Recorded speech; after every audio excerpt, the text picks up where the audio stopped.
We are rolling, ladies and gentlemen. This is going to be titled Child TX Psychodynamic. But we're first going to talk a few things. Any postscripts to Little Pumpkins being here last time? It's okay, I know it seems like an eternity ago. Nothing? Okay. I was yes. going to ask Shay how Callie, if Callie said anything after the... her mom said that she had a blast. Yeah. Do you have a couple of footnotes in mind? One is, did you notice how fluently, I guess I'll say it fluently, in terms of endearment, Honey Poo, I mean, it just comes out. And it just seems natural and and relational and fitting to pumpkins that age. So you're going to say things like that. You don't say that to your adult or teen clients. Very rarely. Teens maybe rarely. But, so there's that. The concept of co-authoring, when we talked about in play, again, it's like jamming. They're doing the lead and all that, but the whole robot thing, the gorilla thing that you picked up on after, she then picks up on that. So you're co-authoring. If she initially said, no, it's interesting, said such a need to be in control in a certain way. Now, you know, but then she picks it up. And that's cool. That is a trans, if you want to say, bimonic state. That is your state then comes onto her in a way as you're echoing her. It really is a jam session, and that's very cool. When you're in sync, it works really well. Anyway, all right, other things. So, quote of the week. Kid comes in. It's interesting. Two quotes. One's a visual, and the other's the actual quote. So the quote is, she comes in, she sits down, Little Pumpkin starts playing, and then she just says, you know, it's better in here than out there. And I thought, for a lot of kids, if you create a safe and sheltered space, it's better in here than out there. And the other one's a visual for the camera. Ah! Since everybody can see it. Either this way or this way. So this way, what's this look like to you? It's a cradle, it's a little cradle. Now, yeah, don't mean to make this any kind of weird assessment test. Don't worry. See, the amygdala just fired. You got nervous. It's okay. Yeah, it's a cradle. It's a little cradle. That's what it's supposed to be. That's what it looks like. So what's the Little Pumpkin see it as? It's a guy. What do you think he saw it as? By the way, it even has this little cue. What? Yeah, of course. He looks at it and he goes, oh, a pissaroony. I'm like, huh? And he goes, and I went, oh my God, it is. It's the perfect pissaroony. In the child's mind, in the eye of the child. Love it. Let me give you the intervention of the week. God's coin, or universe's coin. A kid whom I saw a while ago, for a variety of reasons, which we'll talk about when we get to adolescence, actually. But he's 13-ish. Been to the same school for many, many a year. Very nice school, loves it and whatnot. But is now thinking, because he's going to go into high school, to going to a new school. Doesn't know what to do. Doesn't know what to do. Back and forth. So mom calls, yeah, wants to come in and chat. And I love this, you know, the long-term relationship thing. Very, very smart kid. The school that he's at wants to keep him because he's a very smart kid and he's a big part of the community there and whatnot. It's a private school, both are private schools. He lists out very clearly all the pros and cons of staying, pros and cons of leaving. What part of the brain is he using? Prefrontal cortex, right? Delineations, pluses, minuses, all that's very prefrontal. Wonderful. Struggling, but I'm listening. I said, you know, let's imagine I had God's coin. You know where I'm with God, whatever. Coin of the universe, whatever. He looks at me and goes, let's just imagine that. I was looking for, I'm going to find this really beautiful golden medallion-looking coin. You don't decide. God of the universe is going to decide. Oh, good timing. I'm talking about the intervention of the week, God's coin. Kid comes, need to decide between two schools. You don't decide. The coin is going to decide. God, universe, whatever, is going to decide. Heads is which school? the one the new one. Tails, the old one. Which is it? He knew right away. He knew right away. Which one do you hope it is? Which one do you hope? Universe, God, whatever, it's out of your hands. Is going to be him. The new one. That's exactly right. The new one. I said, cool. Oh, the other drum roll on that? He had to decide by the next day. That's what the college says. I have to decide by tomorrow. They were leaving for vacation, and also the payment was due, and they wouldn't get a refund, blah, blah, blah, blah. I mean, the parents are cool. They'd say, look, if you change your mind, et cetera, et cetera. But I just thought it was such an interesting way to frame it, and then I used it later in the week. If I find an intervention that needs to work, I'll try it. And with an adult, where another kind of decision thing. Did you bring it up, or did you? He brought it up about God's coin? No, I brought it up. Okay. He didn't, because he was in cognitive. I was thinking, how do I get to the visceral? Because he's a brilliant type kid. You know what I mean? He's like top of the class type kid. So he's very, very cerebral. If you want to say one of his issues is how to be more effectual. Never mind how to allow himself to get anything less than an A+. Now some things we've worked on. You're still lovable even if. Do it out of competency. I mean competence mastery, not out of compensation. So I got thinking, how do I take because he's very control, how do I get all that out of it? Oh, I know.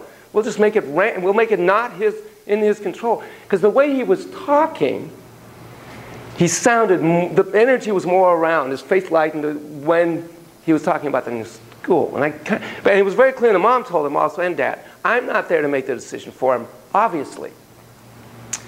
But yeah, I thought, I know. And God's coin sounds more than coin of the universe or something. So, but then I used it later in the week. Same thing came out. When you do it that way, and think about it in your own life, it allows for this other non-verbal, orbital frontal lobe, whatever you want to say, limbic-ish imbued way of deciding, which is where it really comes from. As we all know, it really isn't this. It should be sometimes more this, but it's this, whatever you want to call Father Heart. So intervention, use it as you will, whatever. So I've been thinking, you know what I believe is the #1 most powerful drive in all human functioning, feeling connected. That's true. But also it occurs to me, this whole causative agent of our lives, that we need to feel to be the causative agent of our lives. I'm now starting to see how much that comes up in everything. So let me run it quickly. Amygdala, fully formed 8 months in utero. You're born with it. Fight, flight. It's very tied into what I was saying, not just me. Our whole brain is the predictive mind, the predictive brain. We're all there to set up. It's set up to predict what's going to happen next. That's how you know how to sit in your chair, because you predict it's going to be there. Schemas, all of that. The two are totally related. When you feel you can't predict, then you get anxious. It's all in one kind of package. That leads us to want to be the causative agents of our existence, of our lives, that we have control, that we create what it is that happens to us. Again, one aspect of guilt is, I caused it, I made it happen. Or somehow, if shoulda, coulda, woulda, then it wouldn't have happened. Well, that's the illusion of being the causative agent of your life when you're not, or somebody else's life, that something would happen or not happen. We're really, really, really, really, really invested in this. So then I realized, if we get back to humanism, what the whole competence mastery drive is like the tip end of that. It's like frosting on the cake. You're not only a causative agent, you're fantastic at it. Right? Competence, mastery, it's really a way of trying to be the causative agent. Then I realized, of course, heroes and all that are emblematic, personified, being the unbelievable causative agent. In fact, superheroes, da, da, da, da, da, da, da. By the way, that's a theme from Mighty Mouse. Here I come to save the day. That means a Mighty Mouse is on his way. Way before your time. I don't think you can find Mighty Mouse on YouTube. I'm not sure. You remember Mighty Mouse? I loved Mighty Mouse. He was my hero on Saturday mornings, 9 o'clock. Here I come to save the day. This little rodent with, oh, fantastic. So no wonder kids are so enthralled by superheroes. Never mind the archetypal aspects when we get to Jung and all that. But it's very clear to me that's still a causative agent and all that. So then how does this relate to connectedness? Oh, duh. Whatever it is that enhances causative agency, we feel very connected to. Right? Freedom. What's freedom about? It means you get to be more and more and more the causative agent of your life. You have the right to the pursuit of happiness, etc., etc. We will die to be more allowed to be the causative agent of our lives. And of course, what we disdain, what we hate, is anything that thwarts being the causative agent of your life. We hate it. Dictatorships, all that. We will kill those who get in the way of allowing us to be causative agents in our lives. And then I realized that, of course, fits into the whole fairness issue. Things that enhance us being causative feel very fair. It feels very unfair when that's thwarted.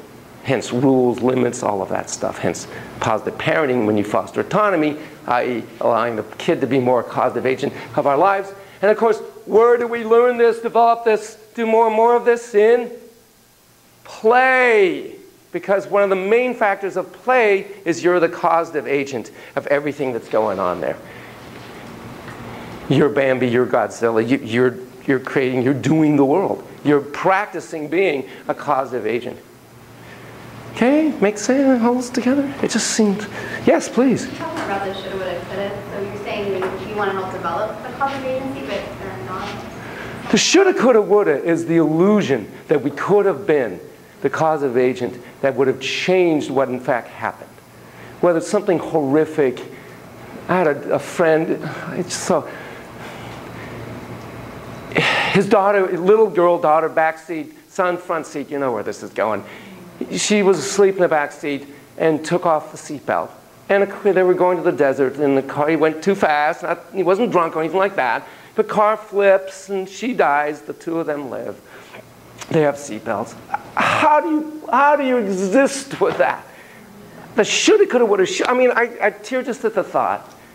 Dear man, I just saw him the other day. He moved on. I mean, he went through a lot of therapy and a lot of group work and all of that. I mean, anyway, it destroyed their marriage. I mean, but sorry to go into such a dark place, but I mean, talk about shoulda, coulda, wouldas.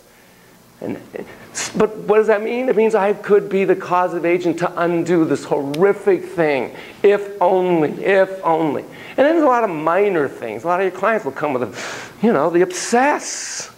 The higher the sensitivity quotient, the more the rumination. Dang it, if only, if only, if only, which is a mixture of, or a variation on shoulda, coulda, woulda. Which is, then I have control. And we would rather feel the agony of guilt than the untenable and imaginable feeling of, by the way, you had no control. Zero zilch. You had no causative abilities in that situation at all. Now, outside of Fromm's Escape from Freedom, where sometimes we fine, you decide, overall, we want to have a say.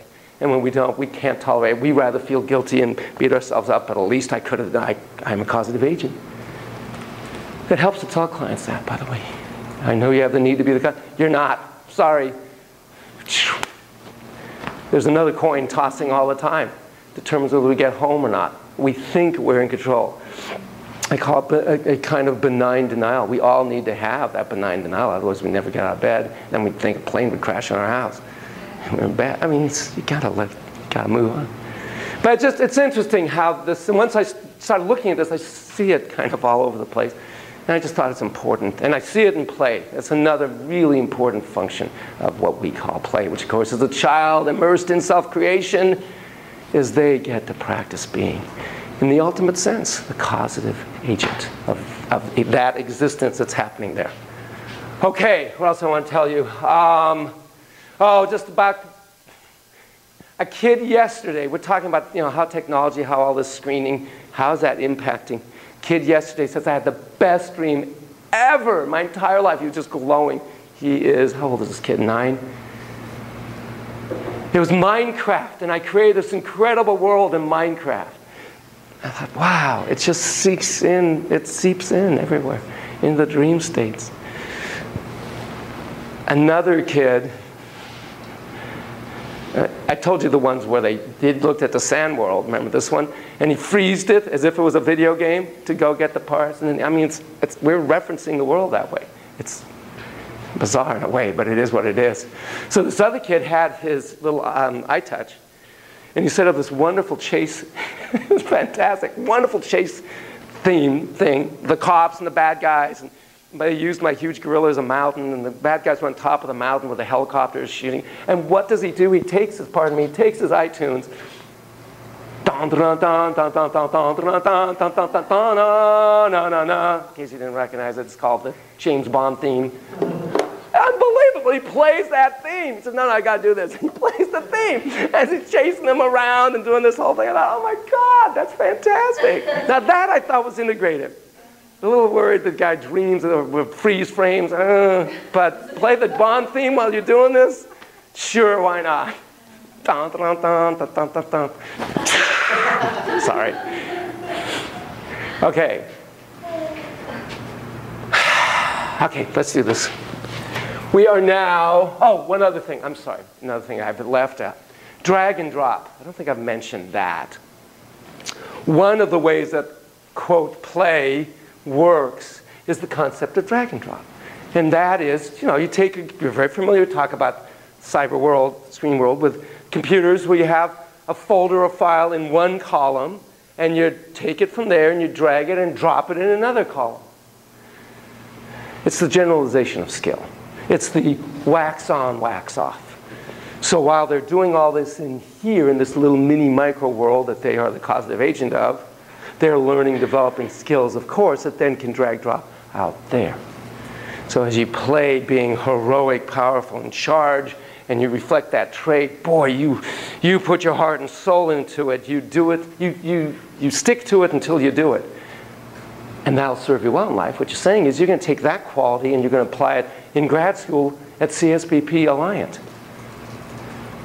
You're going to take that inner hero and you're going to take it when you have to present your dissertation in front of those people. The inner Xena. You ever seen Xena? Oh, yeah. Oh, she's cool. I don't know if she's on anymore. I don't think she is, but there's some great heroes. So how do you practice that skill with the kiddos? They're doing it. That's the point of play. One of the functions of play. That's why it's... Just sticking to it. And what they are doing is, again, neural networking, myelinating, all these various aspects of the brain in a fashion that's a drag and drop ultimately. It's a practice in here so you do it out there. So one of the things when parents say, well, you're just sitting there playing with them, I go, yeah, it's the scaffolding of human competence. When they're being brave in here, they're more likely to be brave out there because they're drag dropping. And people get, because of computers, we get the idea. It was real, I want to get your question before I forget. Really good at that, by the way, way before your time, so I'll say. Bandler and Grindler wrote a book called The Structure of Magic, Neurolinguistic Programming. It was a huge, it had 20 minutes of fame, I guess. It went beyond 15.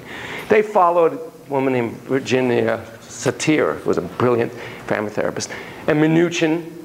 All of you have to read at least excerpts from the book Uncommon Therapy by Jay Haley before you get your license. It's on your list. Uncommon Therapy. Jay, have you take a look at that?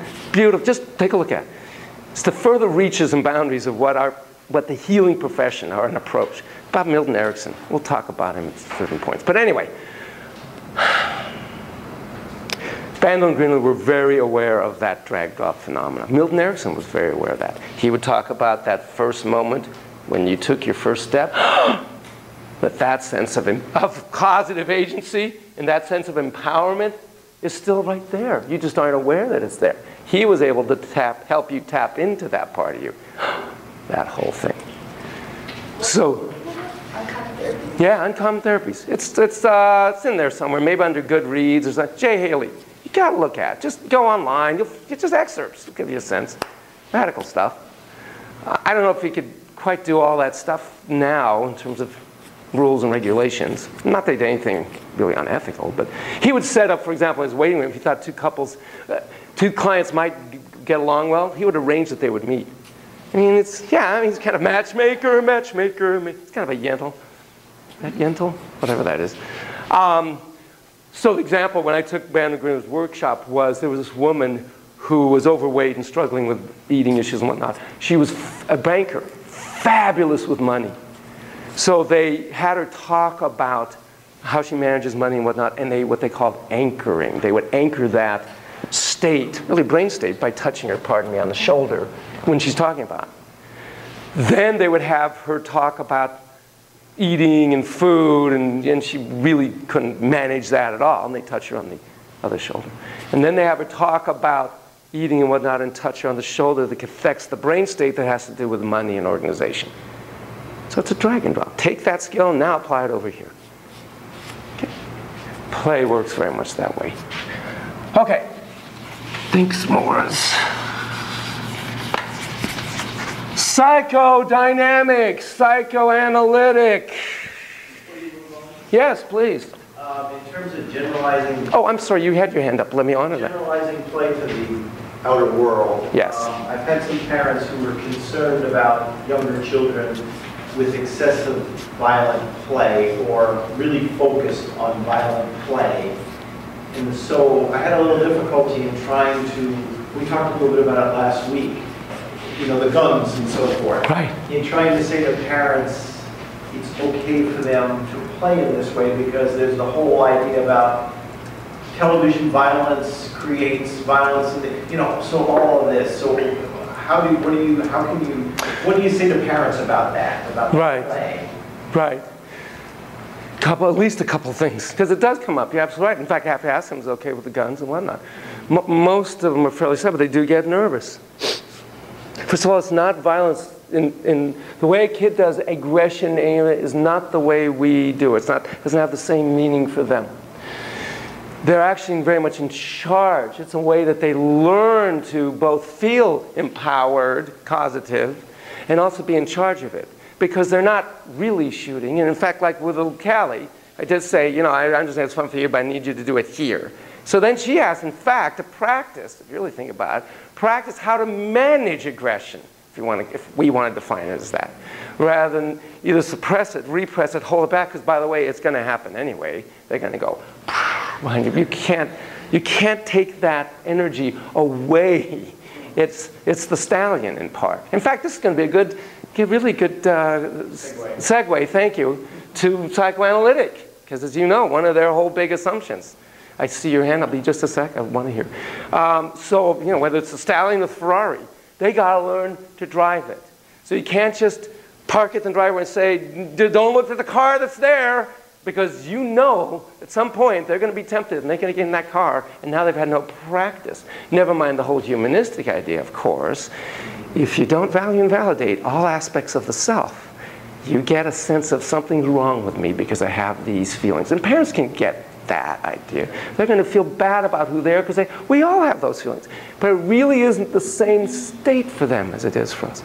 Yeah, there's some anger there. I'm not saying there's no anger. But when Callie delights in that, that's not about anger as we think of it. It's not about, I want to hurt Volcani because he's really pissing me off. In fact, the world does. When she brrrred all of you, it wasn't about doesn't like. It's about being a causative agent.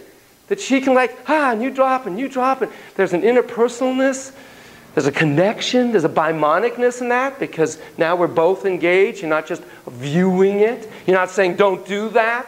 Shame, right? I try to connect. You reject. I feel shame. If I can't reproach, I feel humiliation. There's so much why it's important. If a parent's still unclear, I say there's a book called Killing Monsters. It's a great book. Take a look at that one, too. It is on your list. And he actually goes through a lot of the research. Really good. Oh, you good. You know that. Yeah, I got it after, I don't know, a couple times ago you had mentioned it. Yeah. And that really, and I'll tell parents, go look at that book. And again, of course it's not the end all. There'll be other research. And do kids who do horrible things likely to have played horrible video games and all that? Of course. But it's a little bit like water and bourbon, water and vodka, water and gin make you drunk, therefore water makes you drunk. Correlation does not make causation. Because multiple millions of more kids do all of that stuff and never hurt anybody. It has nothing to do with that. Other than that particular mindset drive. That person has neurobiological deficits in various brain areas and is disconnected and doesn't feel valued, validated, and all that other stuff. Long, and more answers, but I do, in an abbreviated fashion, say most of those things to most of my parents. And I told you I have one couple where divorced, one would let the play, the other wouldn't with guns, and then the other had to compromise because the kid kept bugging him.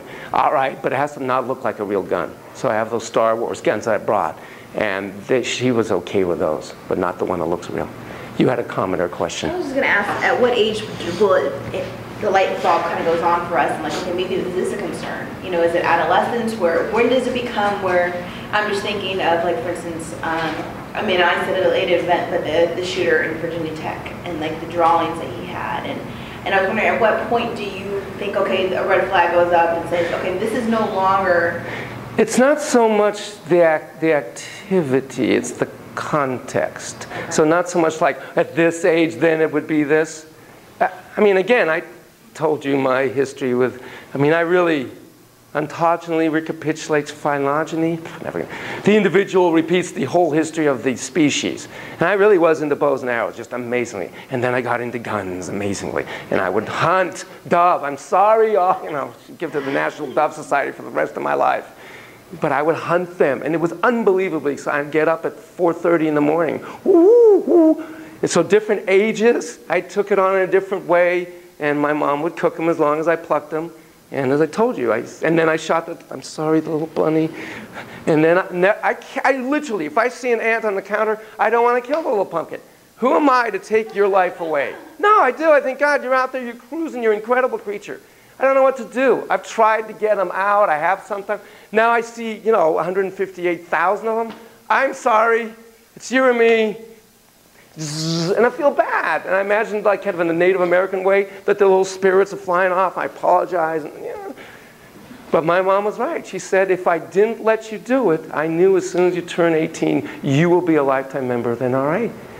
And I trust your soul and spirit. I know who you are. You're not going to be some horrific guy out there. So you'll do it, get it through it, move on.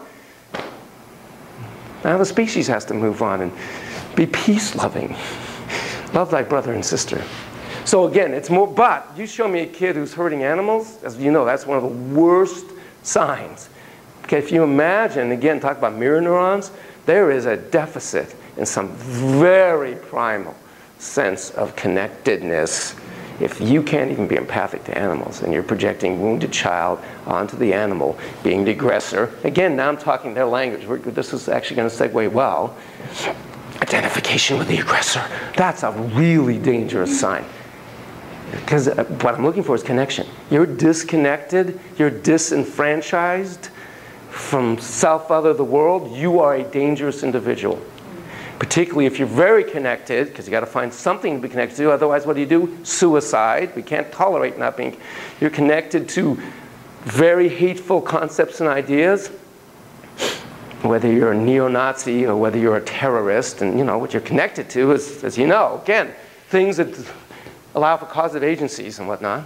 You're very dangerous, because you will absolutely kill and die without a question for this thing you're connected to. Ergo, that's in contradiction to Maslow's hierarchy. It's not survival is the #1 hierarchy at all. It's connection. That's a dangerous person.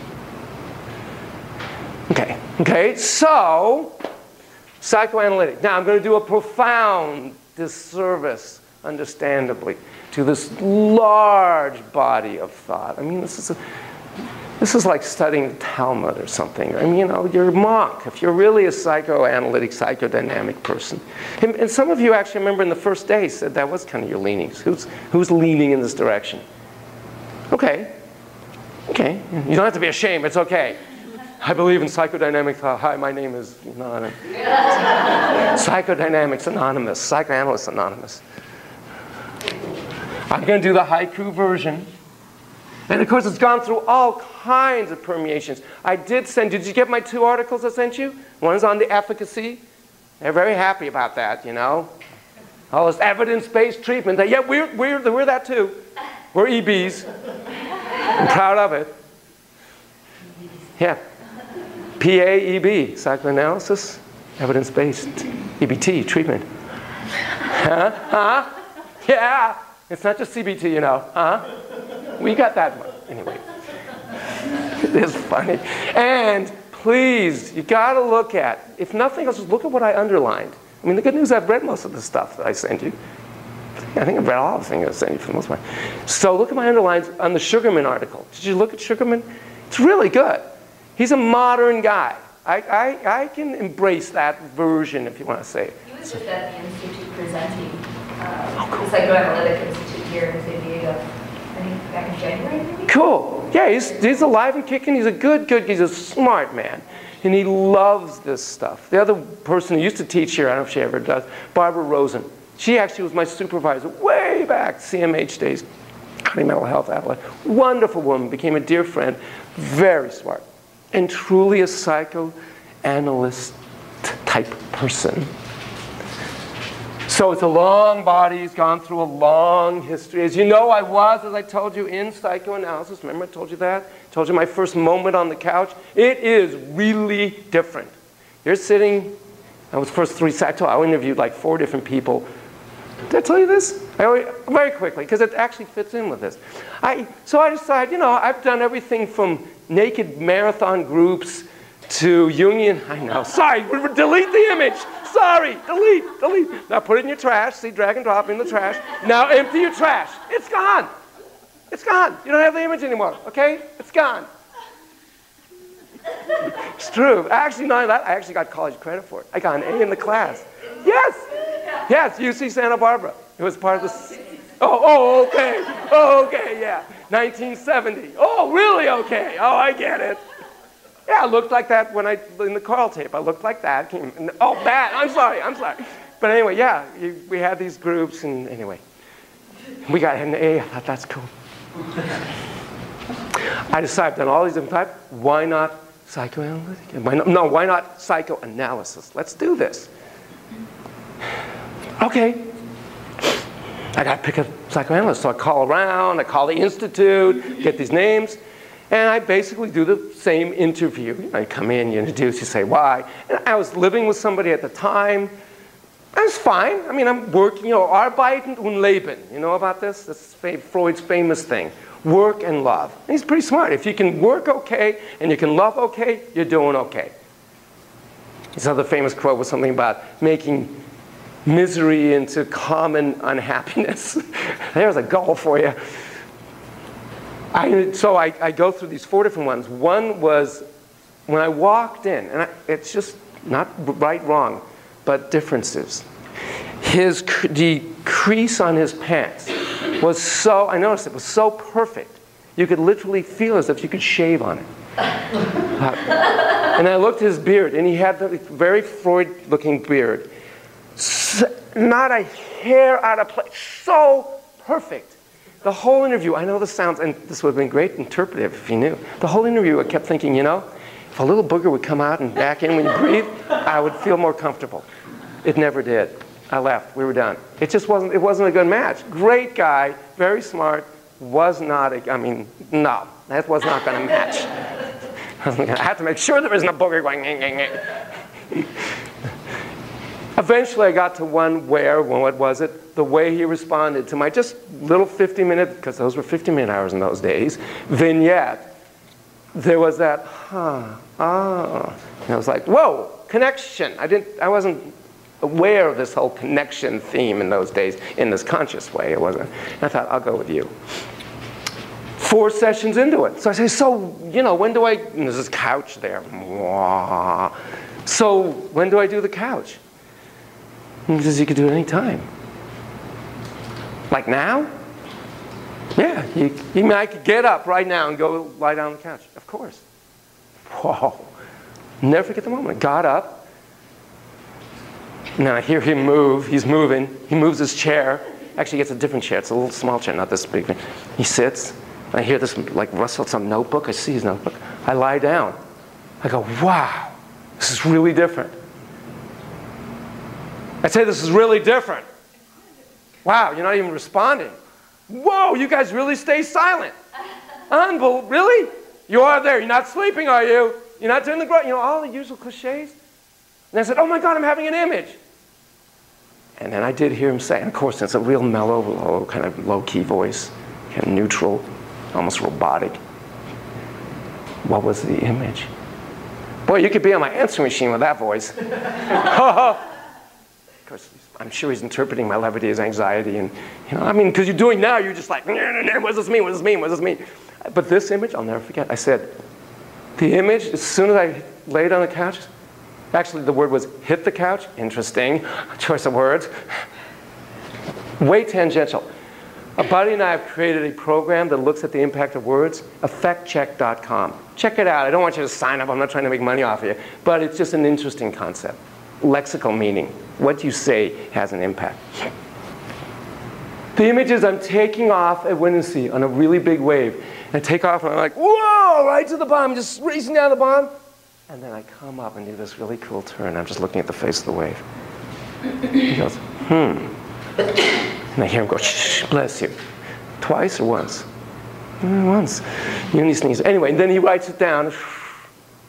I said, yeah, I bet it's important I didn't wipe out, huh? Didn't wipe out. And hence began our relationship for about 2 years, 4 times a week. Half-an-hour sessions instead of full 15 minutes because I couldn't afford it, blah, blah. And the ending, I don't know if I told you our ending. Did I tell you our ending? No. Okay. So, actually, let me save it when we get to what we like and don't like, because it'll fit into this. So hang on. Theory of the person. And again, I understand it's evolved. There was Psychoanalytic, it went to Britain and all that, and there were folks from there that approached it in a different way.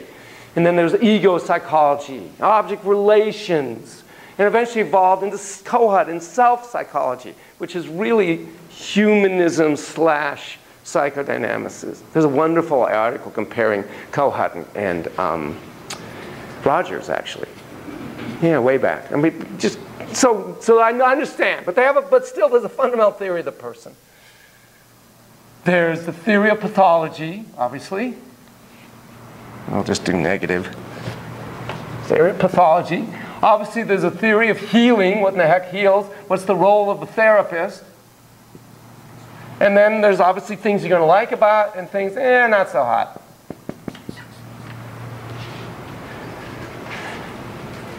What's the fundamental theory of the person? What's it all about? Alfie, why do we do what we do in this general traditional way of looking at it? What is it? We all know it. Bringing the unconscious to the conscious. Well, that's over here. That's theory of healing, which is good. Save that one. You're just moving ahead. So you're predicting and moving way ahead. You predicted 2 columns. Come on. S&A. Come on, people. S&A. What's S&A? Sex and aggression. Yeah. Thank you. Very good. And again, I know they went way beyond this, but still, there's still those who certainly purport sex and aggression. Certainly, Siggy fundamentally believed sex and aggression was what it's about. Now, let's put a little context here. First of all, have you ever read Interpretation of Dreams? Even looked at that? I got to tell you, when I read that, and I actually read it in a big, thick thing, I actually had to read it for grad school and whatnot, I felt like I was in Vienna, and I'm at Siggy's house, and we are sitting in his parlor in big leather chairs, kind of that deep red leather kind of thing. That's the image I got, and he's just talking with me. And I don't smoke cigars, for God's sakes, and I don't drink cognac, but that was the feeling. Siggy and I are hanging out, and we're drinking really fine cognac. I have no idea what that would be, and smoking really good cigars. But nonetheless, because the cadence, the way he talks about these ideas, is fabulous. Real tangential aside, but still of interest. Siggy lived on Bergerstrasse. Berger means hill. So it was Hill Street. You know who used that hill to test his cars? Porsche. So when I bought a Porsche, oh, you used to drive Siggy crazy. That didn't work. Let's try the next car. I thought, oh my God, Porsche might have influenced this whole thing, because maybe what the clients were really responding to was the Porsche thing going on outside. And Porsche didn't even realize it changed history in some ways. But anyway. But I was when you read Siggy, but let's put the context. This is Vienna. This is the Victorian era. Do you realize that, and you have to use the word appendage, because you couldn't use the word leg, for chairs, for tables. The table appendage, or the chair appendage, would be covered, I forgot what those things are called, with a little cloth. Because you couldn't look at a bare table appendage. Oh my God! Not to be crass, and this guy's talking about wanting to, pardon me, fuck your mother and kill your dad? And you can't even call it a table leg? You are a hero. You are a superhero, and you are one hell of a bright guy that you can get away with that and not be jailed or put into an institution. It is radical stuff. You have no idea how radical he was in that context, and that he got away with that and became an international genius figure. Holy schnoly. Kudos to you, Siggy. That is huge. Sex and aggression, primal drives, that's what really, really drives us to do what we do underneath it all. It did obviously move into what's object relations about.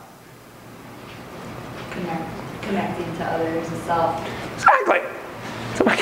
So they got into, but why they have to, of course, call it object? It's not human connection, it's not even mammalian connection. No, it's object connection. Jesus. And maybe there's a good reason for it, but anyway, object relations, I'm sorry, it's not, I call it connection, but relations. But relations is connection. Object relations. So they do put in relationship, obviously, and connection as also important. And their primitive drives.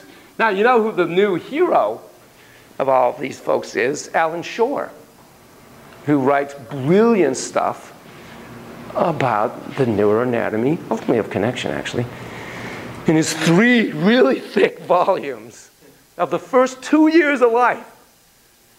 3 thick volumes about basically the first 2 years of life and all the impact of that connection. That eye-to-eye stuff. Remember I told you about the twinkle in the eye? And that's out of Shore's stuff and what brain areas are being developed. The Siegel stuff and whatnot. By the way, is your video thing being distributed around? Yeah. Good, good. That's good. Keep passing it around. Keep passing it around. Are we on time? Because I want to make sure. Okay, so what's theory of pathology? Again, this is so haiku, so oversimplistic, but kind of basic theories of pathology in this model. Kind of stuck in different levels. Yeah, you're fixated, right? I mean, never mind, let's get really basic. Id, ego, superego, right? There's conflict. It's a conflict model. There's conflict between these different parts, as I like to always say, different parts of the personality.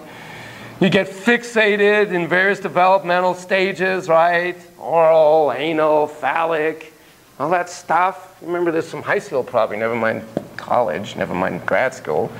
Fixations, conflict. What area of the brain is id? Sorry?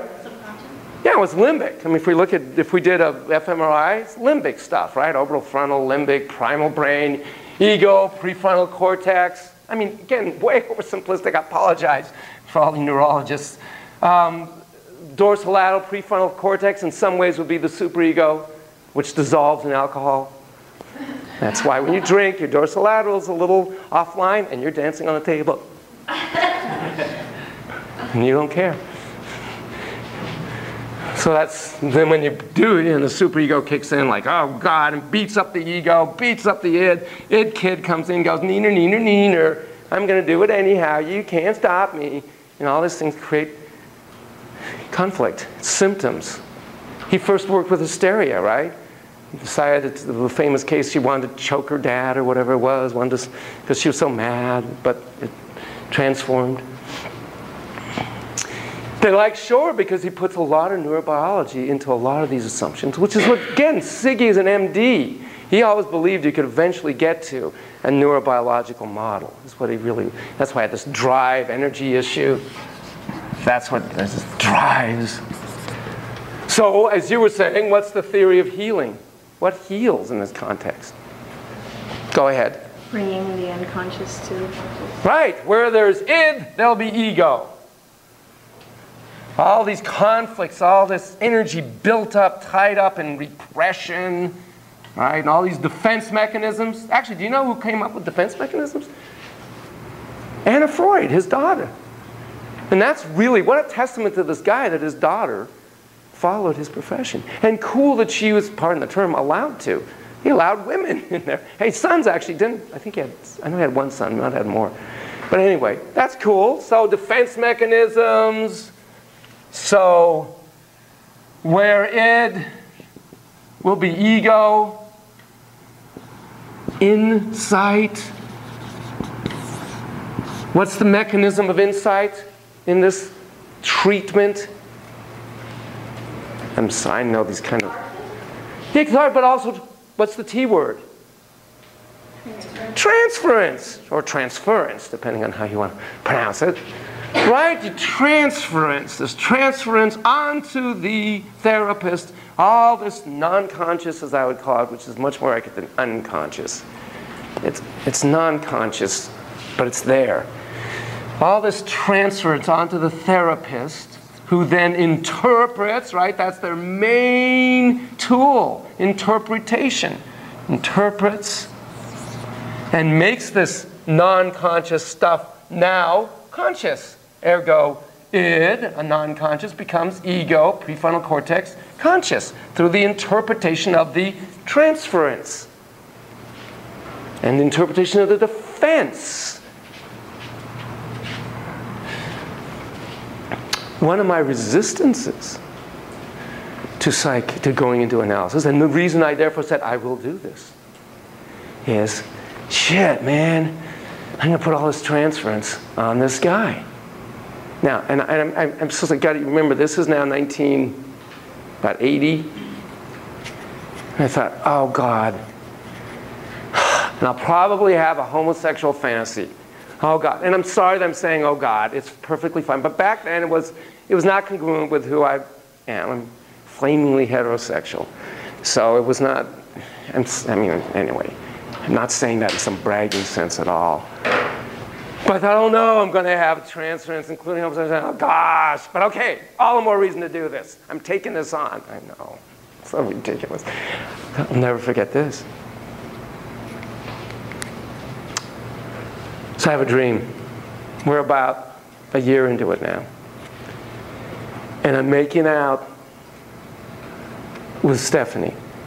Remember her name? Her name was Stephanie.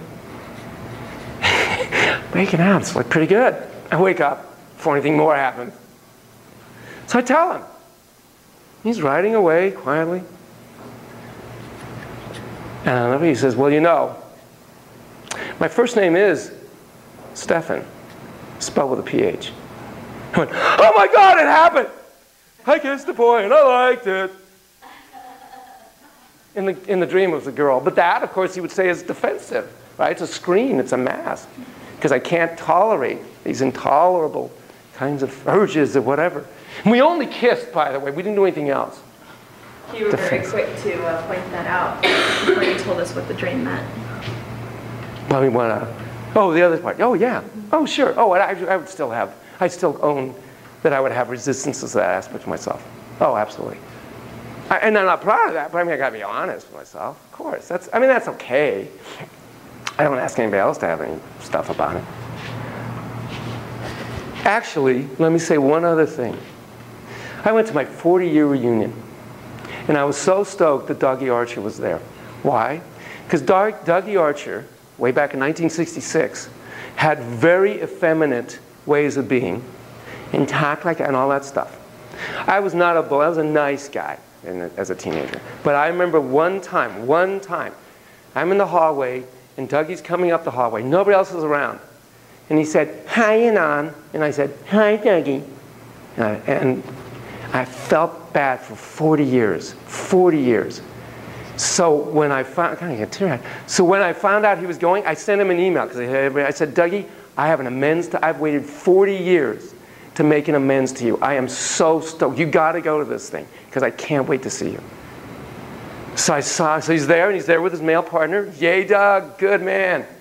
And I come over and I say, oh yeah, God, I'm so happy to see you. Blah, blah.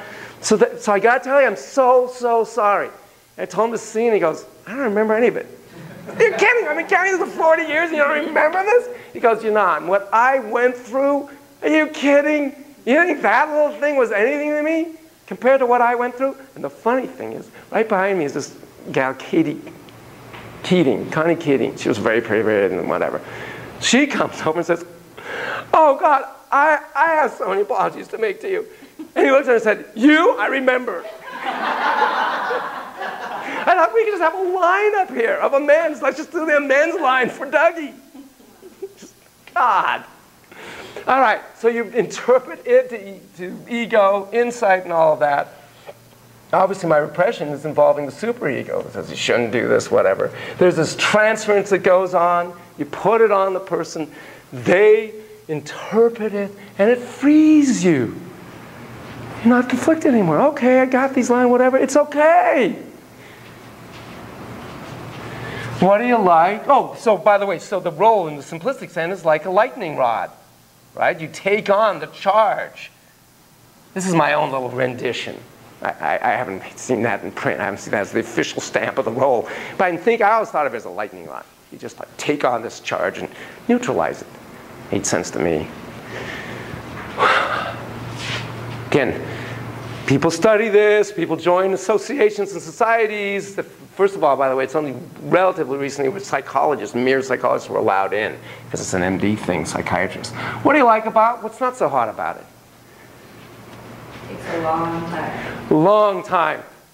You know, and I even put that in both columns, because as you know, if you're going to be significant in somebody's life, remember I told you way back, you got to have time. And one of the things that attracted me to it is it's a commitment. I'm going to commit to this. It's a relationship. It's not a 3-session thing, whatever. I'm committing to this process. We're going to go through some great times. We're going to go through some bad times, but I'm here. I am here. So on the one hand, I understand how it's in the negative, particularly with insurance. You're not going to see any symptom alleviation theoretically anytime soon. But I also say that's a positive, because you are really committing to they take relationships seriously. They take change seriously. You want to change self-schemas, you got to commit, and it's going to take a while. A footnote way over here. I got a letter last week. I opened it up. Dear Dr. Volcani, I just want to thank you. And by the way, this isn't about me. It's just, you know how much I believe in long-term and all that, commitment and all that. It's just interesting. He said, you saw me about 10 years ago for 3 sessions. And I want you to know, again, this isn't about me. This is about that we can make a difference, any one of us. Never mind long-term, but sometimes in 3 sessions. I came to you because I didn't know whether to go to college or not. Frankly, I don't remember this. There's a lot of people in my life. And you helped me make a decision about that, and it's changed my life. And I've been thinking about that, and I haven't taken the time to tell you thank you, so here you go. Cool! I mean, never mind to me, but the idea is, yeah, by the way, you can also, never mind all this, you can also have an impact on somebody's life, at least as they frame it, in 3 sessions. That's cool. But more often than not, it takes a long time. What else do you like, not like, whatevers? That people think you might interpret more than it needs to be? Okay. Interpretation is a really tricky thing. We'll put that in the, you were actually saying that is over here. Again, as you know, for me, with kids, I told you what Melanie Klein, she interpreted the drawing of the rain as the kid wanted to pee on her. They don't have the neuroanatomical structures and myelinations at age 4, never mind 6 or even 8. They're in pre-operative, they're in concrete operational thought. To make sense out of interpretations of that nature, those are extremely sophisticated abstractions. And you don't have that prefrontal cortex developed that way. So I think it's a problem with kids, potentially. But other than saying interesting, giddy, silly stuff to them, it can be good and irrelevant in a weird way. You tell the woman, and she discovers, she goes, oh my God, no wonder I'm married to my alcoholic husband that keeps beating me. My dad was an alcoholic and he beat my mom. I get it. Oh my God. Wow. It's more like creating that insight for them to connect to that. Correct, but the problem can be, do you think she goes home and divorces her husband? Of course not. Just like sometimes empathy in and of itself is not enough. I've come to believe that, understand that.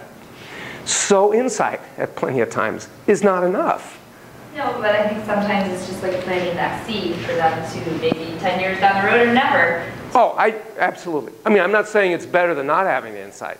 Absolutely. I think it's important to know, again, in my language, which part of you is running that inner White House. Who's running the show right now?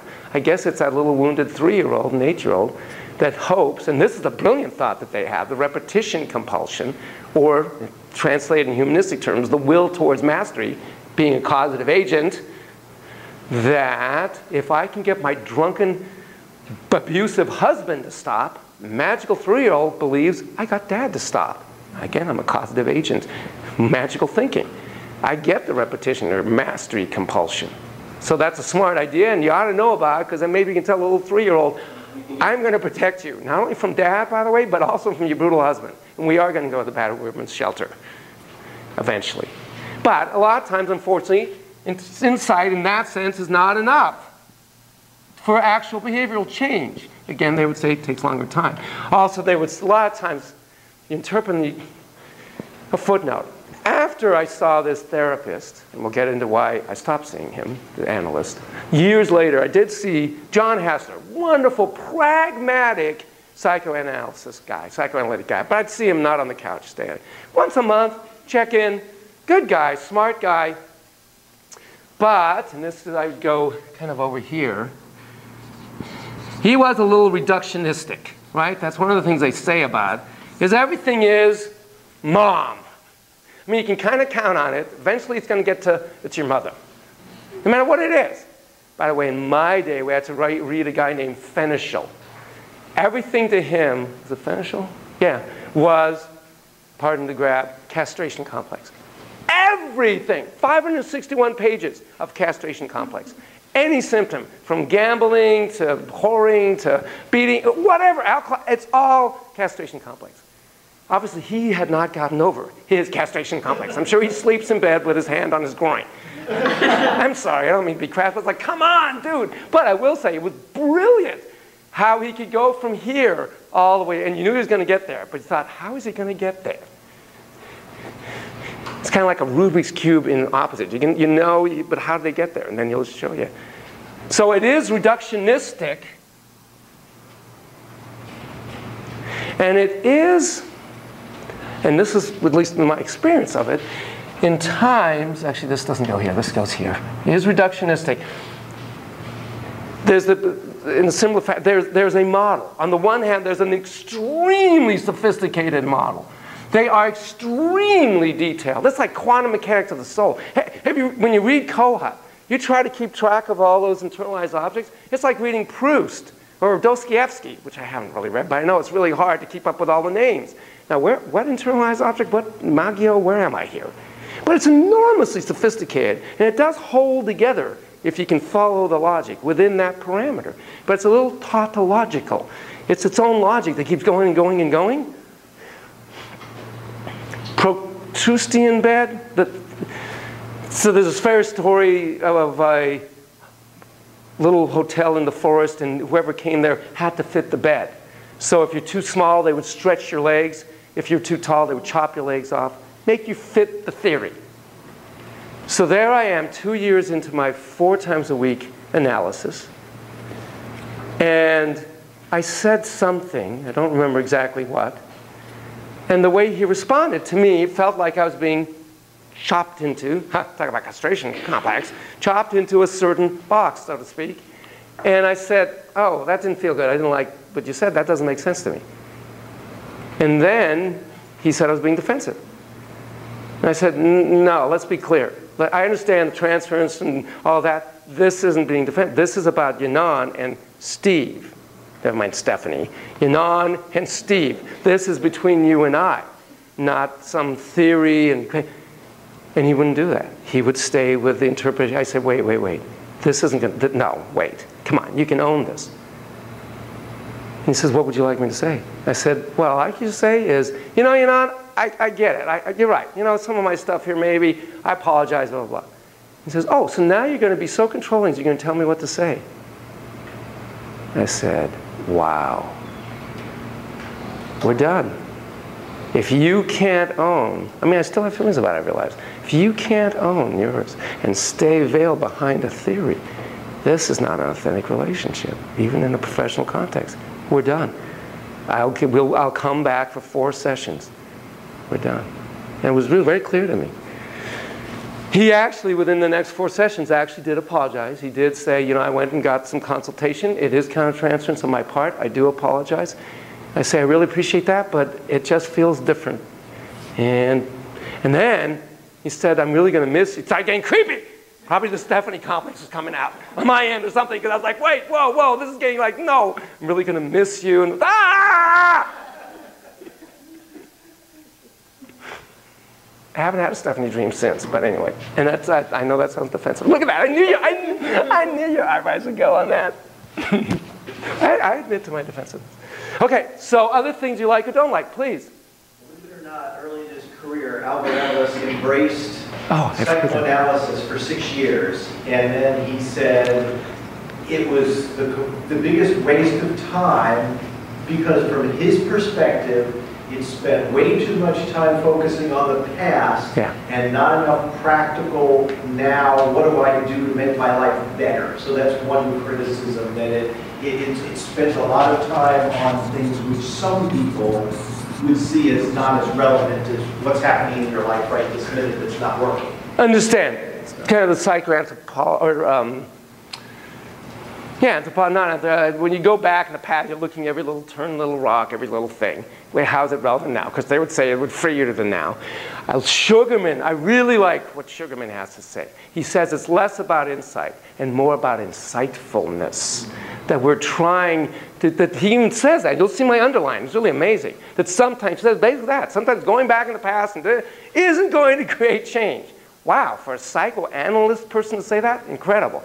But really mindful, mind awareness, mind sight, Siegel's kind of concepts, that to be insightful and have that attitude of observer, what I would call the compassionate observer. Because let's face it, they really were the first to say, during our time, they didn't say it this way, but basically, Siggy's saying, during our time together, you can think, feel, and say anything. And you can do just about anything. That's really what he's saying. He didn't never put it in those words. In fact, I want you to think the weirdest thought you've ever thought. I want you to say and I won't judge you.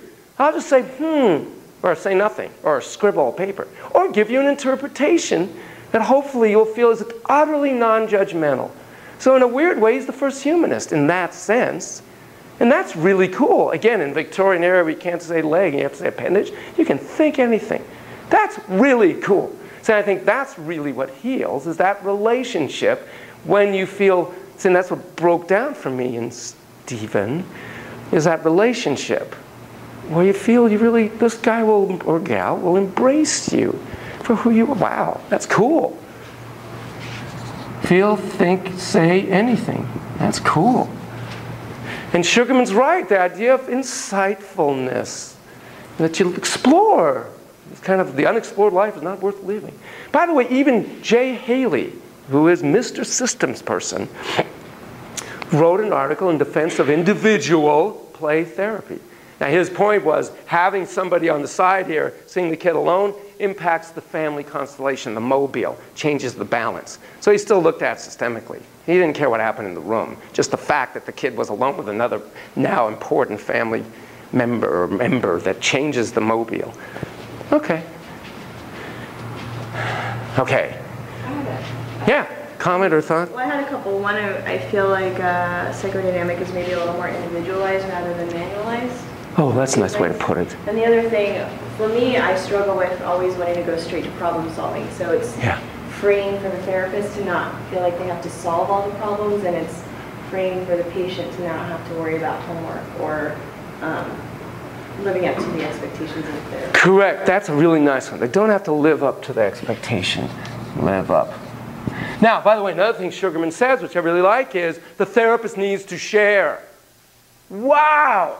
That is so Rogerian. You look, I underlined that one. Believe me, I put the line. Needs to share about their life. And as you remember, Siggy actually went on vacation with his clients. It was a very, or patients as they would call it. It was a very different kind of era. Do you ever see, what was it, Bob or something? Bill Murray, where he's a client, he goes on vacation with him. But he follows, he kind of stalks his therapist. A whole different way of it. And then it went through this transformation to this very, I would think, stilted. Because it's a very, Healy also wrote an article about how bizarre that relationship in the classic psychoanalytic saying nothing kind of way. It's really a bizarre relationship. Again, the worst thing you can do to a human being is utterly ignore him, disconnect. So that's where, and I did go once to what was called a Tavistock group. Tavistock is a place in England. They created, it was an institute. They created this psychoanalytic group therapy approach. And you have two, it's the most bizarre thing. So you come into a room, there's usually about 15, 20 group members, and there's two therapists, one on each side. They sit. I mean, they make the British Guard in Buckingham Palace look animated. I mean, they don't blink. It's like, come on, come on, blink, blink, blink, blink, come on. Made you laugh, made you laugh. They don't, nothing. And the group starts talking about, and then out of nowhere, they'll suddenly make a comment. The first comment, it was about 38 minutes into the group. I'm saying nothing, we're talking. I'll never forget this comment. The group is struggling between the penis and the breast. Whoa, what? What'd you say? What? Penis and breast. Oh, masculine, feminine, testosterone, oxytocin. I didn't know about oxytocin in those days. Estrogen. And we go on and on and on, and we wait, keep waiting for the oracle to say something. Say something. Come on, oracle. Come on, something big, something deep. Come on. Oh, it was unbelievable. 2 days of that, and it never changed. Oh my God. The funny thing, it was actually my dear supervisor. Remember when I told you about my supervisor happened to be from Yale, about Carl, when Carl asked to see my thing done. I imagined my supervisor coming in. That was him, Tom Morrison. Wonderful man. And he was one of the, I said, Tom, talk. Because he was my supervisor. Please talk to me now. I didn't say this during the group. This was afterwards. Because I had to get him back to normal again. It was so weird. So that was like the extreme. Well, that's really extreme. And now they're much more engaging, interpersonal. And one of the things I like about Hassler, by the way, he actually gives advice, which is sacrilege in the olden days to this kind of model. He'll say, no, no, you ought to do this. Do this. Really? Yeah, otherwise it's resisting, man, you're giving in to, now go back to your mom, you know, dad, come on. It's not always mom, it's not always dad. Or it might also be true, but more importantly, it's this and that. But I like that he was practical. That's why I say he's a practical analytic type. So, okay. Okay, I think we've covered positives and negatives. Let's watch a tape. So I tried to get a tape. It was hard to find. But Barbara Rosen had gone to a workshop. A guy named Rudolf Eckstein, who was an analyst's analyst. I mean, the guy even has a German accent. Doesn't get better than this. He's urbane. He's from Europe. He studied with the big guys. I don't know if he actually studied with Siggy, but he's part of that whole, I'm sure he's dead by now. He came and lectured here, gave a workshop a few times. He is very, very traditional.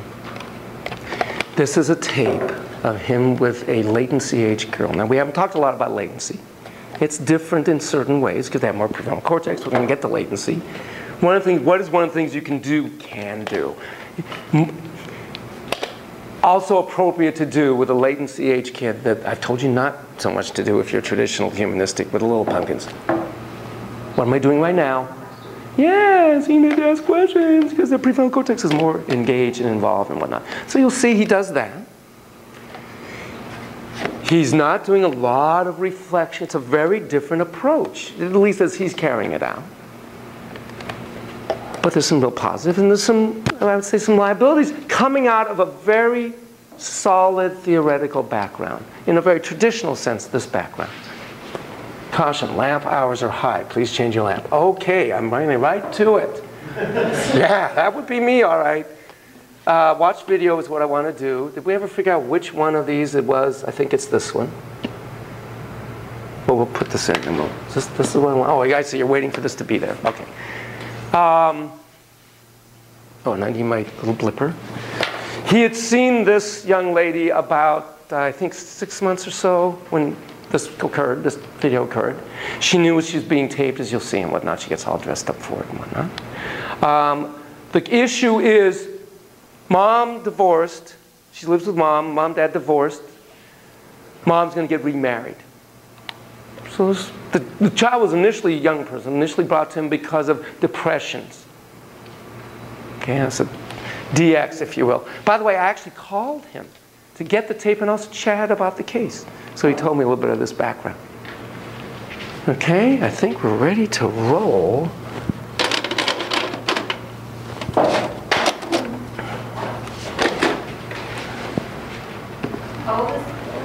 I think she's 8. Why isn't it?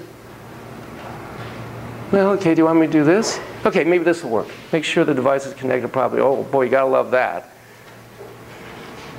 By the way, what you're first gonna see, why don't we go ahead and turn off the lights, is weird. It's like psychedelic. You're gonna hear music, which is actually a tape she brought, and you're gonna see this almost hypnagogic image coming at you. Yeah, I don't know why. It's a professionally made tape. I don't know why they did it that way.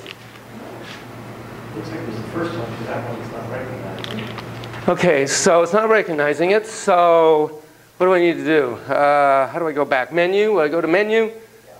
Okay, that was easy. Try the bottom one, see if that's right.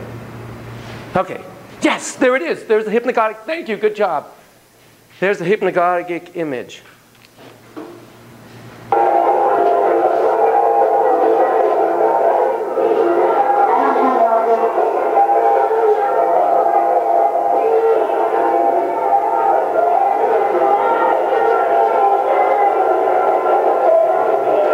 No, it's, oh.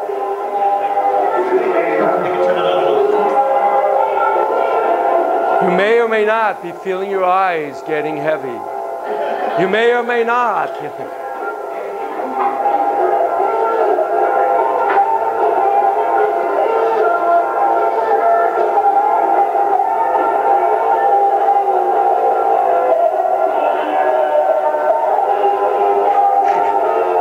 she is.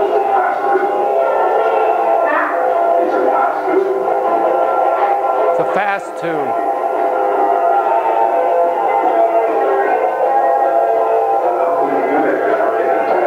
How long can you do that without getting tired?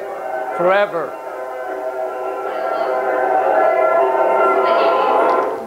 Yes, it is the mid-'80s. Thank you. Yes, you were very young, but you might have been listening to this music. Really? It was in jazz. It's beat 42. Who is that? Go-Go's. Go-Go's. You've got the beat. That's right. Now notice he's not doing what you would be doing. That is reflecting. Right? You're bouncing up and down. Looks like you're having a lot of fun. It looks like you're very good at that. Seems to me, though, it's up to you in here. I mean, there's all kinds of reflections you could be doing, including traits. You're full of light and life, and that'll serve you well in life and body. She obviously wants to have his contact. She wants to connect with him.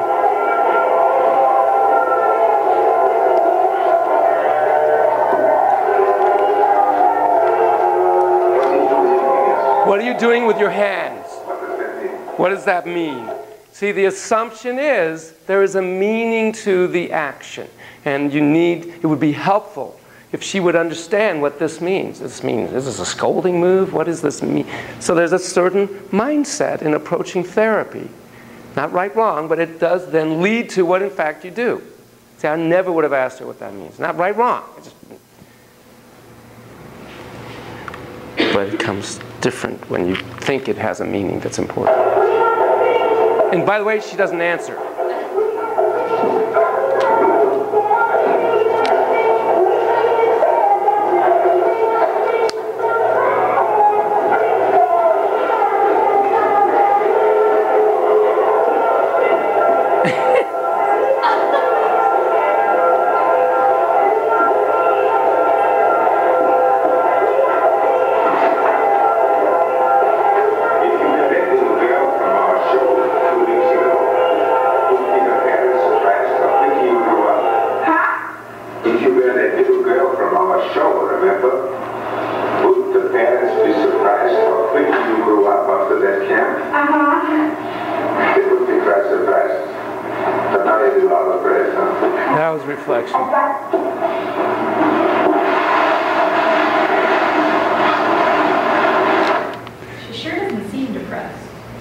not in this moment. If I was going to, by the way, title this tape, it would be, I want to dance, I want to talk. What she's going to do now, as you'll discover, she's going to bring in a tape of Little Orphan Annie. What a gift to an analyst who was going to videotape this. He didn't know she was going to do that. What a gift. Little Orphan Annie. Oh my God, you can script a better thing for an analyst to have a kid bring into a session that's going to be videoed as it was. Now let's be very clear. This is before, never mind iTunes. This is before Blockbuster. Okay? This is before VHS. Way before any of that. So she actually went to a movie theater with a little tape recorder because it was that important to her. That important to her. And audio taped the entire movie. Audio taped the entire movie because it was that important to her. And by the way, she went to that movie 3 times, of course. Oh my God. You don't have to be an analyst to know. This meant something to, sounds like this meant something to ya. This has importance for you, ya. Yeah, I think so.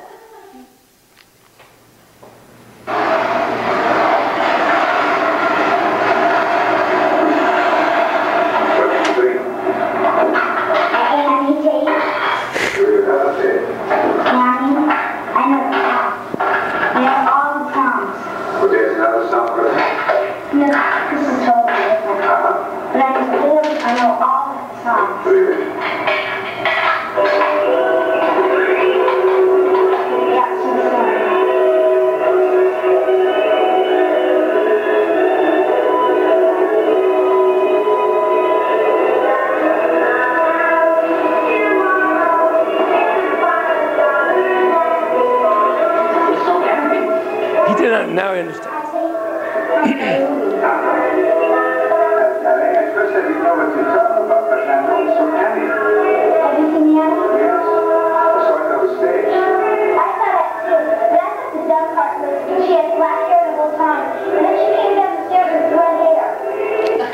That's a classic latency age comment.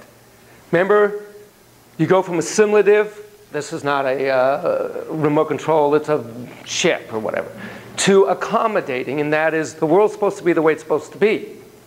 Pre-latency don't care that the figure in the sand world is bigger than the house.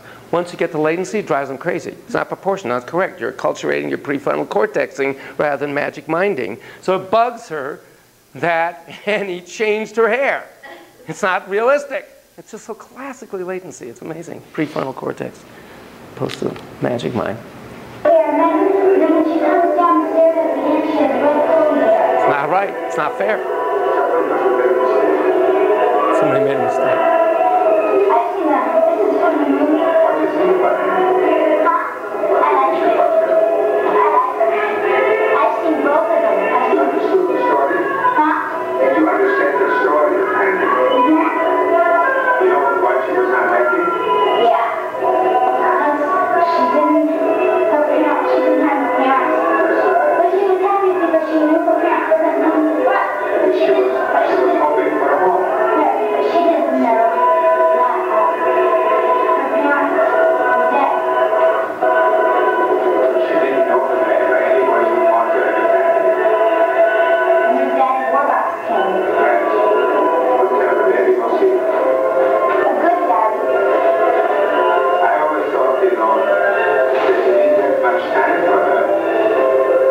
So do you see what he's doing? I don't say this either positive or negative.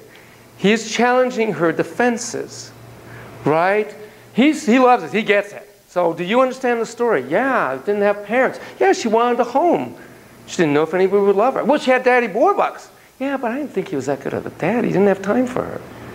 So he's seeing that she is idealizing. Her defensive structure has to keep seeing too much of the bright side, not allow in. The depression is really not allowing in a realistic fashion the grief or whatever, the loss of the family. And so it's defensively kind of organized around a faux happiness, I guess you would say. And so he needs to kind of break through that in a sense. Again, insight out of these, move past the defenses. But it's both good news and bad news, because the bad news, if you want to put it that way, is I think she ends up feeling not heard or not seen or not connected. And it gets more defensive. And they get almost argumentative a little bit.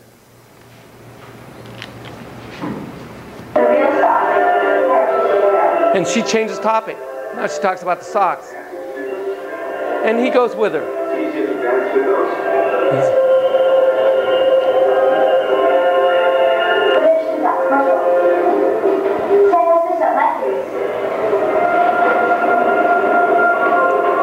I didn't quite get the idea of these heavy stockings. So these won't be all dirty and get runs and stuff.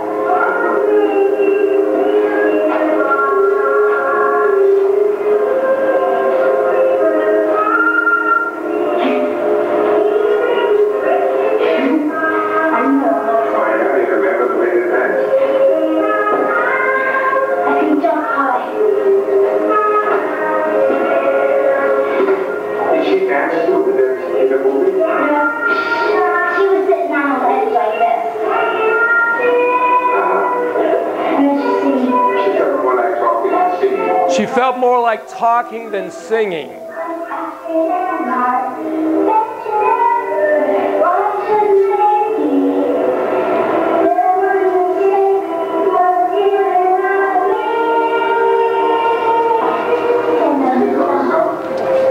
Oh, thanks.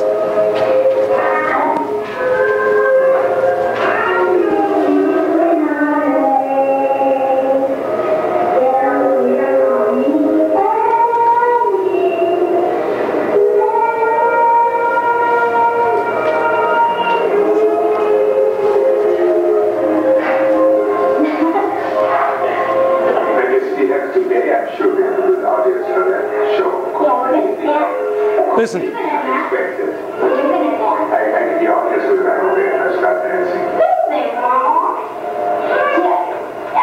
This is really important, okay? Casual little interchange becomes really important. I'm sure we have a great, she obviously notices it's being taped. She can see through the one-way mirror thing that the person's taping. And she notices that, he comments in a sense, says, oh, I'm sure we have a great audience watching. And she says, we're going to dance. You're going to dance? And he goes, which is fine. He nicely says, I couldn't dance. If I danced, the audience would run away. No, you can dance. You will dance. I mean, she comes right at him like, come on, dance with me. Okay, now watch what happens. Again, little things can mean a lot. I can't dance like a young girl.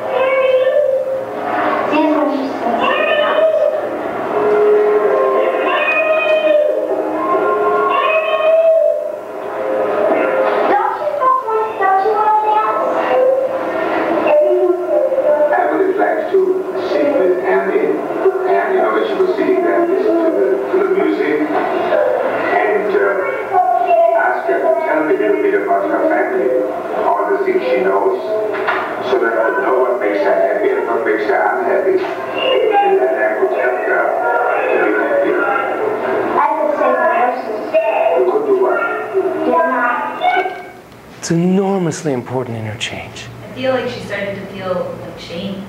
Correct. Remember exactly. Very good. When we seek connection and we're rejected, we feel shame. And then the neat thing is she trusts him enough to seek rapprochement. Right? You can see, they talk, they drop it, she walks, and you can see it's bothering her. And he says, and then that poignant voice, don't you want to dance with me? And he does a nice job, in some sense, of being realistic. And of course, that's what I mean. I want to dance, I want to talk. I want to sit within so I can hear what bothers her, so I can be of help. By the way, one of the positives you want to say, psychoanalytic, they're very clear about, and this could be a negative or a positive, I'm here to help you. You have things going on in your life so that you're not happy. You're not living the life you need to be living. I can help. I'm a powerful doctor. I'm going to help you. We're here to work on. I call myself a care coach, help you take love and responsibility for care and stuff. They wouldn't call themselves that. They're doctors to help somebody to cure a disorder, disease, disturbance. Okay, but they're very clear about it. And he's very, very clear about the method. She comes up with a fabulous compromise. He doesn't quite notice that. She says, well, I could sing the verses or say the verses or something. Which is the compromise. You want to talk, I want to dance, all right, maybe we can kind of sing the verses and we'll find a mid-ground here, which is really cool. And again, probably his amygdala is firing right now a little bit too. He's kind of on the spot. So he's a little, because it would be cool for him to say, that's such a great compromise.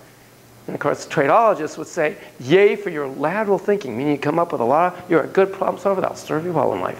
But that's a bit much to ask in this moment. Ed? Or putting on the jacket or sweatshirt could be seen as kind of symbolic of I'm protecting myself, or I'm shielding, or now that closeness has been broken, there's something between us now. That's so well put. And she uses clothing so much that way.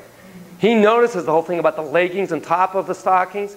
And you'll watch when she kind of pulls them down, pulls them, and now some of it's just twitching, whatever. But one could just turn off the sound and do kind of a correlate study between clothings, then turn on the sound and see how it's relating to whether it's closeness, distance, or same. Just take that little dimension, and there's about, you're absolutely right, I think. It's a lot there. So much that goes on. Now, one of the nice things about Psychoanalytic, they pay attention to that. There's so much stimulus, they do believe even this means something. Everything means something. And I'm like, geez, that's exhausting. Sometimes it's irrelevant. You got to pick the right thing in the right moment and the right delivery, especially for true catharsis, which is thought plus feeling.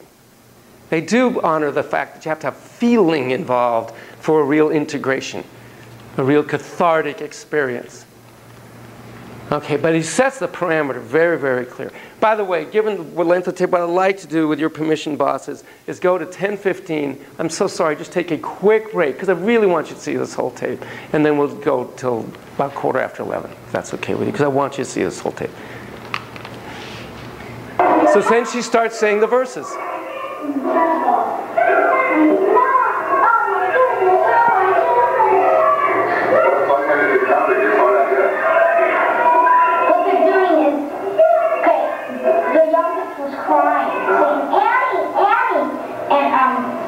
The oldest was calling her a brat and stuff, and she went to bed and stuff.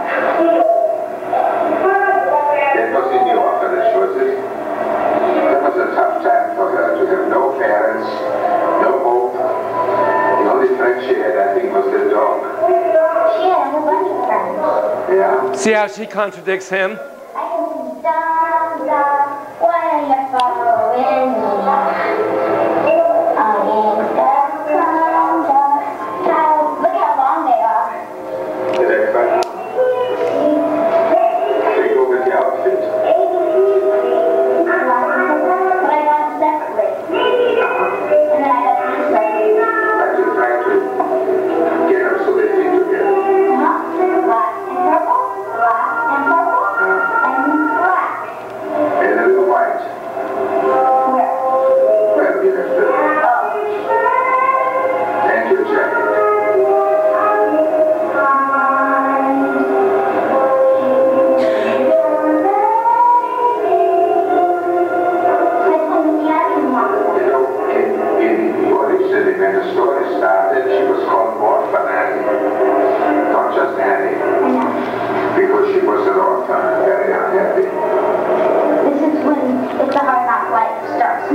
Very good. So he's inviting her into her medium.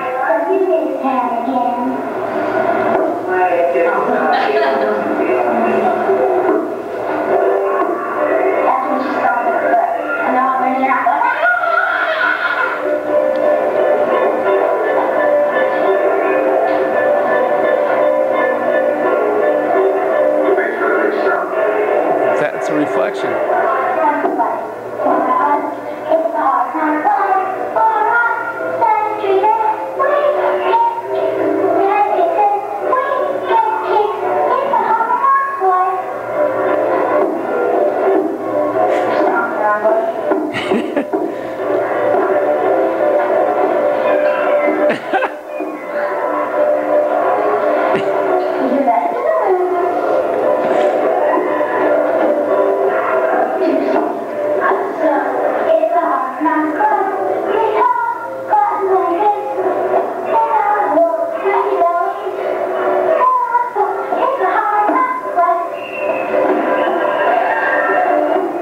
Right now, he has a twinkle in his eye for her. He's smiling at her with genuine affection. Appreciation.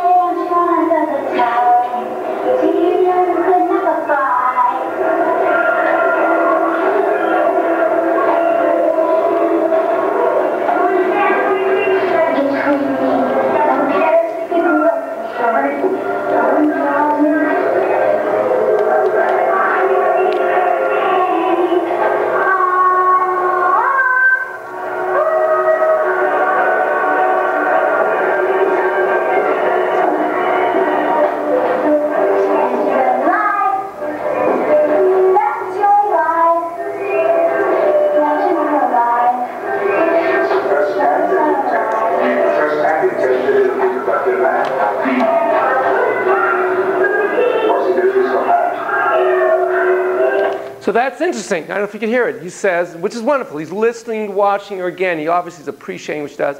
And he says, it's the first time you've told me about your life. Was it really so hard? I was surprised because I would think he would say, it sounds like it was really hard. Because the whole theme of the song is it's hard knocks life. And she usually is defensive and saying how wonderful everything is. And he's saying, no, it isn't. Here's an opportunity to say, you're right. It's really tough. Because she's saying it. But he supplies, I guess, a balance or something. And notice she doesn't answer. That's very cool. One can dance one's life and express through the dancing. What one thinks.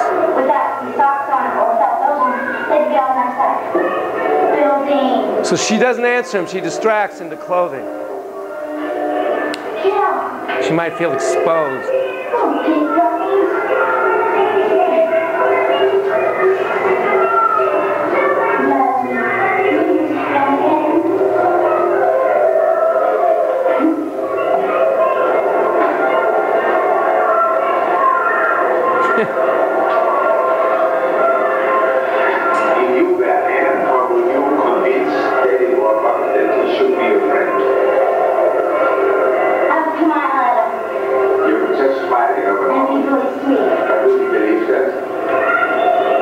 See that look? If I had any more about her, I would just want to talk with her and want to know from her words what she thinks about it all. Because the smile, could be just pretense. What might you say?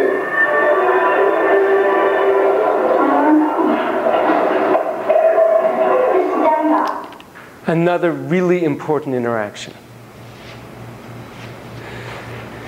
So if I were to write workbooks, basically, how would you get me to like you? Well, I'd smile and be really nice. Wouldn't be enough for me. Now, on the one hand, again, that's rejecting, right? You look at her face, she literally, her bottom lip goes, like, ouch. But then he says, because I would want to talk to her, know about her, so we can get close in that sense. I realize what he's doing. See, remember I talked about there's at least 3 ways of what you're doing, like when you're doing classic humanistic. You're either witnessing what the child is doing, like in the motor behavior, I see you're shaking your head. I'm being a witness to you. Or you're defining. Sounds like that's really fun for you. Looks like you're thinking about what I'm saying. I'm kind of defining who you are, the traitologist. Or I'm joining with you. She wants him to witness her and join with her, connect with her, and that's in that direct way. She loves it when he's watching her and she's doing all her thing. She wants him to dance with her. He's really more and more trying to define, and psychoanalytic in many ways, tries to define who you are via your thoughts, bring what's id to ego and unconscious. And I think for her, at this stage, it's threatening. So she pushes away. The other, witnessing and joining, feels psychologically safe-taking, connecting. So they're a bit at odds in that regard. But he stayed, the other thing though in that message is, hey, don't be just a cute blonde. Yeah, you're a cute little blonde. Be more than that. Expect more than that. Expect somebody to really care about your inner world, who you are as a person. So that could be the positive side of that message. All right. Oh, yes. You're going to know that anymore? Not yet. No I just wonder when he will come into her life so that he can talk to her. So he can talk to her. He won't let go at that point. What came about to you? Leave him alone. The dog. Now the dog. The can is on the tail. Who's next? But his daddy Walker would say to you, no dog. Well, the dog got sick because he got a robber coming in. He caught a robber. And the dog stayed? Huh? Is the dog allowed to stay? Not at the orphanage, so they hide the dog. But then Santa finds it. No, so Anne would really want to keep the dog too. Not Anne, Annie. Annie, if you would have such a dog, and he would say to you, Daddy Walker, out with the dog, you can stay, but not the dog. She wouldn't just stay because when the lady came to get her boy, Annie was hiding behind her door and she goes, do you have any boys? And Aunt Sammy goes, no. She says, well, do you have any girls? And Sammy says, yes. What kind would you like? And Annie's behind the bed and Annie goes, behind the door and Annie goes, red hair, that's what the lady says to Miss Hannigan, blue eyes, freckles, and Miss Hannigan says, well, don't have that. And then the lady goes over to the room and says, what about her? And Miss Hannigan goes, well, you can't take her. She hasn't come into her. Because after this, she ran out of the orphanage. That's how she got outside. Because they don't let them out of the orphanage. Why didn't they want to let her go? Because she ran away. She went away looking for her mom and dad. She was looking for it. Did she want to come out? This one I guess Sandy is on. Champion big butt. But there's no fighting inside her. Kittens with friends and over. Why are we thinking over?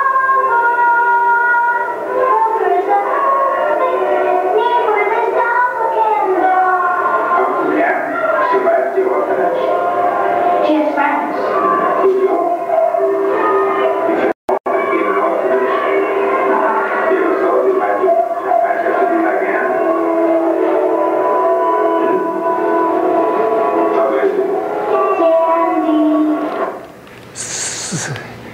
When he moves, see, a lot of his defining is through, which is right, through the medium of the story, right, not directly to her.